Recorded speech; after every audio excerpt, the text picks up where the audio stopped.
शुरुआत बड़ी खबर के साथ। कोरोना केस की संख्या बढ़कर 3,08,993 तक पहुंच गई। अब तक 8,884 लोगों की कोरोना से मौत हुई। पिछले 24 घंटे में कोरोना के 11,458 नए केस आए और 386 लोगों की मौत हुई। राहत सिर्फ इतनी कि अब तक 1,54,329 मरीज रिकवर हुए, जबकि देश में रिकवरी रेट 50% के करीब पहुंच गया। जून में 10 दिनों में 1 लाख केस का आना बता रहा है कि कोरोना कितनी तेजी से फैल रहा है। देश में कोरोना की स्पीड लगातार बढ़ती जा रही है। देश में कोरोना के 3 लाख से ज्यादा केस हो गए हैं। कोरोना का सबसे बड़ा विस्फोट महाराष्ट्र और दिल्ली में हुआ है। महाराष्ट्र में 1 लाख से ज्यादा केस हैं तो दिल्ली में 38,000 से ज्यादा। बिगड़ती स्थिति को संभालने के लिए प्रधानमंत्री नरेंद्र मोदी ने शनिवार को समीक्षा बैठक की, जिसमें हर स्थिति से निपटने के लिए इमरजेंसी प्लान बनाया गया है, जिसमें कोरोना से निपटने का रोड मैप बनाया गया है। आज गृह मंत्री अमित शाह, दिल्ली के मुख्यमंत्री अरविंद केजरीवाल, एलजी अनिल बैजल और तीनों मेयरों के साथ कोरोना को लेकर मीटिंग करने वाले हैं। देश की राजधानी में जिस तरह से मामले और मौत का आंकड़ा बढ़ता जा रहा है, उसे देखकर केंद्र सरकार का फोकस अब दिल्ली और महाराष्ट्र पर है।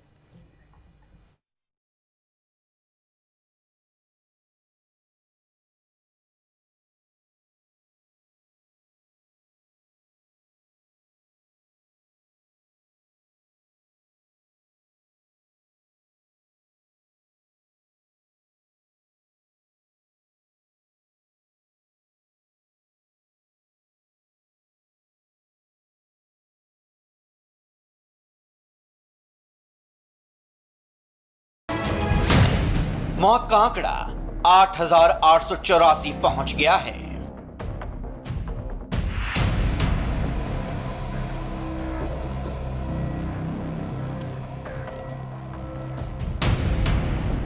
कोरोना काल में हिंदुस्तान के ये आंकड़े बेहद डरावने दिखने लगे हैं। कोरोना केस की जो रफ्तार अमेरिका, ब्राजील, रूस में दिख रही थी, ठीक वही रफ्तार अब हिंदुस्तान में नजर आने लगी है। कोरोना ने पैनिक मचा दिया है। अस्पतालों में मरीजों की भीड़ लगी है। हर मिनट, हर घंटे, हर दिन कोरोना केस के साथ मौत का आंकड़ा लगातार रफ्तार पकड़ रहा है। देश में कोरोना के 3,08,993 केस हैं। कोरोना हिंदुस्तान में अब तक 8,884 लोगों को मौत बांट चुका है। शनिवार को कोरोना के एक बार फिर 11,458 नए केस आए, जबकि 24 घंटे में कोरोना ने 386 लोगों की जान ले ली। अब तक 1,54,329 लोग रिकवर हुए हैं। भारत में रिकवरी रेट 50% के करीब पहुंच चुका है।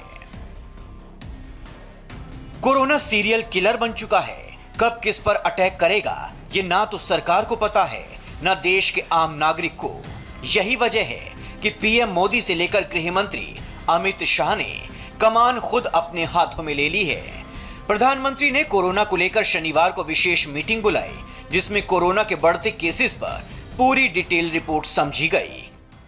संयम भी बरतना होगा, सावधानी भी बरतनी होगी। कोरोना के खिलाफ जो लड़ाई है वो बहुत मुस्तैदी के साथ केंद्र सरकार प्रधानमंत्री नरेंद्र मोदी जी के नेतृत्व में लड़ी जा रही है और राज्य सरकारें भी अपनी तरफ से काम कर रही हैं। और किसी भी रूप में इस आपदा को हमें आफत नहीं बनाना है, बल्कि आत्मविश्वास के साथ इसे अवसर में बदलना है।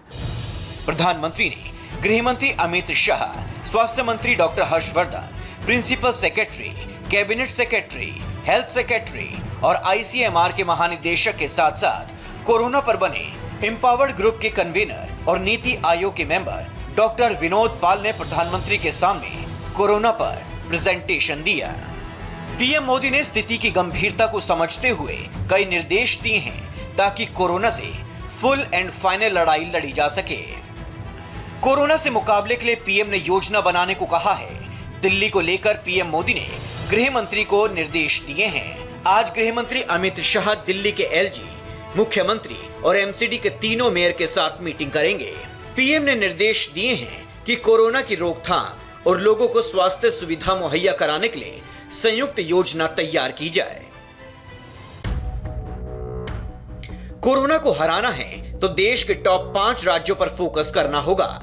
इन 5 राज्यों से ही 2/3 मामले सामने आए हैं। इनमें पहले नंबर पर महाराष्ट्र है, महाराष्ट्र में 1,04,568 केस हैं। यहाँ अब तक 3,840 लोगों की मौत हुई है। दूसरे नंबर पर तमिलनाडु है। यहाँ कोरोना के 42,687 केस हैं। 397 लोग दम तोड़ चुके हैं। तीसरे नंबर पर राजधानी दिल्ली है। देश की राजधानी में कोरोना का बड़ा विस्फोट हो चुका है। यहाँ पर 38,958 केस के साथ मौत का आंकड़ा 1,271 तक पहुंच चुका है। चौथे नंबर पर गुजरात है, जहां 23,079 केस के साथ मौत का आंकड़ा 1,449 तक पहुंच गया है। जबकि पांचवें नंबर पर उत्तर प्रदेश है। यहां कोरोना के 13,118 केस हैं और डेथ मीटर 385 पर टिका हुआ है। सरकार हर स्तर पर कोरोना के खिलाफ लड़ाई लड़ रही है। पीएम एक्शन में है, गृह मंत्री एक्शन में है। जरूरत अब आपके एक्शन में आने की है। मामले की गंभीरता को समझिए, सोशल डिस्टेंसिंग का पालन करिए। इसी हथियार से कोरोना पर आखिरी वार किया जा सकता है।